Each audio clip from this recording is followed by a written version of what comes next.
ده ايه المقابل بقى منه كانت كيوزر؟ المقابل ليا انا كيوزر نفسه، ما هو المقابل انت هتدفعه عشان تستفيد بالخدمه العظيمه دي. ما هو انا هدفع فلوس للحاجه دي نفسها، للخدمه دي نفسها.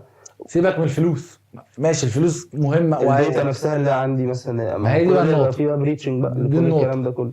انت دلوقتي يعني هتديهم الداتا بتاعتك بمزاجك عشان تاخد الخدمه يعني. صح. يعني انت هيقول لك عشان تستفيد بالخدمه دي قول كذا واكتب كذا واعمل كذا وقول لي انت ايه بتعمل ايه وعايش فين وهتديهم ده دي بمحض ارادتك. زي دلوقتي انا متوقع برضو ان احنا كل اللي احنا عايشين فيه ده هيتضاعف مع الوقت كمان. هنبقى كلنا كمان منكشفين، لان فكره دلوقتي فعلا لما تيجي تتكلم، يعني الناس تيجي تقول لك انت لما بتسيرش على حاجه بيطلع لك اعلانات عليها، ما هو كل ده بتتكلم يا ريت بتتكلم مع صاحبك. ده بقى انا مش عارف ليه بصراحه، بس يعني بتحصل كتير. بس ده مش قادر اشوف لها معنى كده انا تفسيري ان التليفونات يعني مركوبه عن طريق المايكات 100%.